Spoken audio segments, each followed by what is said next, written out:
اس لیے جیسے آج ماں باپ کو اس چیز کی فکر لگی ہوئی ہے کہ ہمارے بچے کسی اچھے اسکول میں پڑھیں اور کسی بڑی ڈگری کو پائیں اور اچھی نوکری کریں اور بڑا گھر بنائیں، اس سے زیادہ ان کو اس بات کی فکر کی ضرورت ہے کہ ہماری اولاد نیک ہو جائے، ہمارے گھر کا ماحول اچھا ہو جائے۔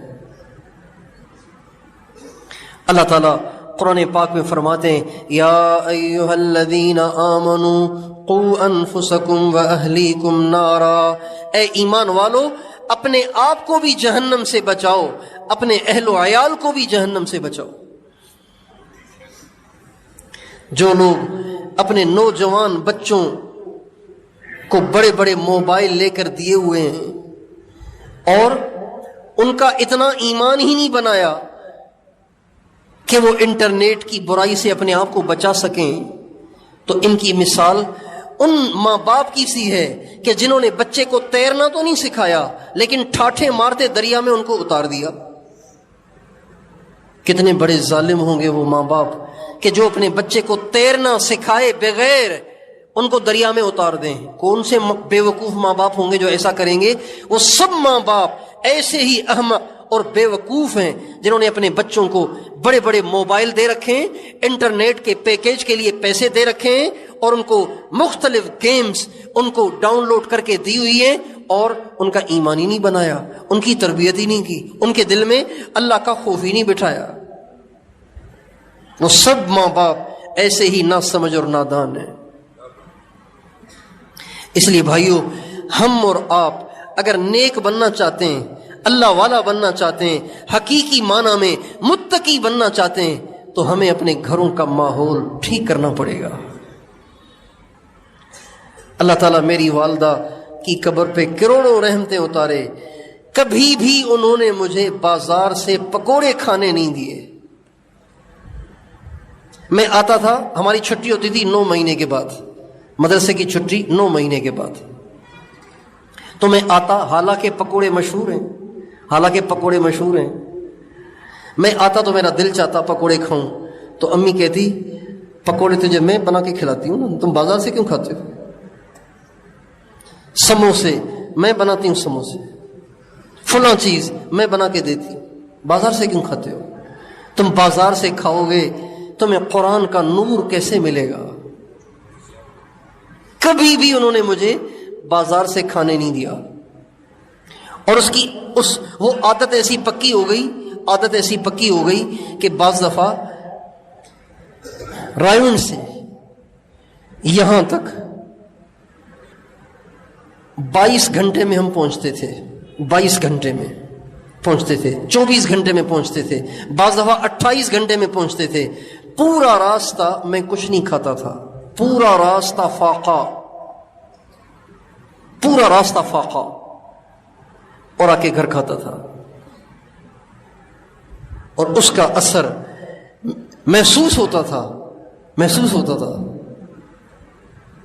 ہمارے استاد تھے حضرت مولانا ظاہر شاہ صاحب رحمۃ اللہ علیہ، بہت بڑے اللہ والے تھے۔ 1997 میں 97 میں ان کا انتقال ہو گیا۔ وہ حضرت شاہ عبد القادر رائے پوری رحمۃ اللہ علیہ کے بڑے خلفاء میں سے تھے۔ تو ایک دفعہ میں نے ان سے کہا کہ حضرت یہ جو رائیون میں کینٹین ہے نا، رائیون کی جو کینٹین ہے، وہاں سے میں کھانا کھاتا ہوں نا تو میری کیفیت تبدیل ہو جاتی ہے۔ تو فرمانے لگے یہ جو ہمارا کینٹین کا کھانا ہے یہ بھی تو بازار ہی کا تو کھانا ہے، یہ بھی بازار ہی کا کھانا ہے۔ اس لیے اگر ہم نیک بننا چاہتے ہیں، اپنی نسل کو نیک بنانا چاہتے ہیں، اپنی زندگیوں میں دین لانا چاہتے ہیں، اپنے گھروں کو بابرکت بنانا چاہتے ہیں، اپنے گھروں کا ماحول بنائیں، اپنے گھروں پہ توجہ دیں، اپنے گھروں میں نیکی کا ماحول بنائیں۔ اچھا، نیکی کا ماحول بنے گا کیسے؟ نیکی کا ماحول کیسے بنے گا؟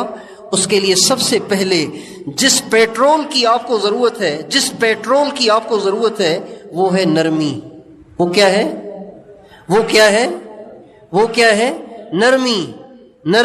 نرمی۔ سب سے پہلے آپ اپنے آپ کو نرم کریں تاکہ آپ اپنے گھر میں دین کا ماحول بنانے کے قابل بنیں۔ جس کے مزاج میں سختی ہے وہ کبھی اپنے گھر میں دین نہیں لا سکتا، وہ کبھی اپنے گھر میں ماحول نہیں بنا سکتا جس کے مزاج میں سختی ہوگی، بلکہ گھر والے اس کا ایسا حشر کریں گے کہ اس کو گھر چھڑوائیں گے، تو کہیں گے تو اتنا بڑا بزرگ ہے نا تو چل جا کے کرائے کے مکان میں رہ، اور سارا گھر دین سے مزید متنفر ہوگا۔ اس لیے سب سے پہلی چیز اگر گھر میں ماحول بنانا ہے، اپنی طبیعت کو نرم بنائیں، نرم بنائیں۔ ہمارے نبی کی مسجد میں ایک دفعہ ایک بدو آیا، دیہاتی آیا، اس زمانے میں شلواریں نہیں ہوتی تھیں، تہبند پہنتے تھے، مسجد میں آیا، کپڑا اٹھایا اور پیشاب کرنا شروع کر دیا، مسجد رسول میں، مسجد نبوی میں پیشاب کرنا شروع کر دیا۔ اب آپ بتائیں صحابہ کا کیا حال ہوا ہوگا، صحابہ کا کیا حال ہوا ہوگا؟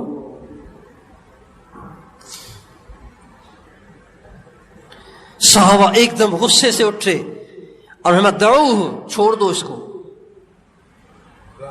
روکو نہیں، روکو نہیں۔ اس لیے ہمارے نبی کی ہر بات میں حکمت ہے۔ آپ علیہ السلام نے ان کو روکا، کیوں؟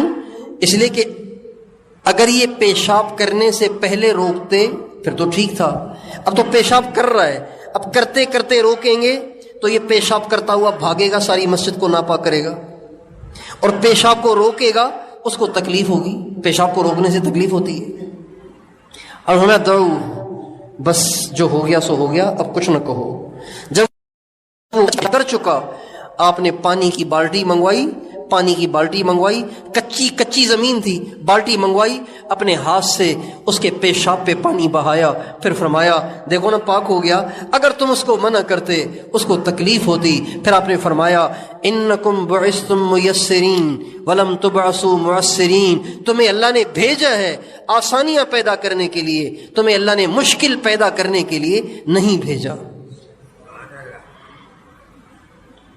ہمارے نبی کے پاس ایک مسجد کے مقتدی آئے شکایت لے کے، یا رسول اللہ آپ نے جو اپنا صحابی امام بنا کے بھیجا ہے، ہم دیہاتی لوگ، کھیتی باڑی والے لوگ، وہ اتنی لمبی نماز پڑھاتے ہیں، اتنی لمبی نماز پڑھاتے ہیں کہ نماز میں ہم گر رہے ہوتے ہیں، اتنی لمبی نماز کے نماز میں گر رہے۔ آپ سمجھائیں اس کو، اتنی لمبی لمبی نمازیں نہ پڑھایا کریں، ہم مزدور لوگ ہیں، مختصر نماز پڑھائے تاکہ ہم جا کے پھر آرام کریں، سارا دن ہمیں آرام کرنے کا موقع نہیں ملتا۔ آپ نے ان صحابی کو بلایا اور آپ بہت غصے ہوئے اور آپ نے فرمایا بشروا ولا تنفروا، لوگوں کو دین کے قریب کرو، لوگوں کو دین سے متنفر نہ کرو، لوگوں کو دین سے متنفر نہ کرو، قریب کرو۔ یسروا ولا تعسروا، آسانی کرو، مشکل نہ بناؤ، لوگوں کو دین کے قریب کرو، لوگوں کو دین سے متنفر نہ کرو۔ اس لیے اگر ہم گھروں میں دین کا ماحول بنانا چاہتے ہیں، سب سے پہلی بات کہ ہم اپنی طبیعتوں کو نرم بنائیں۔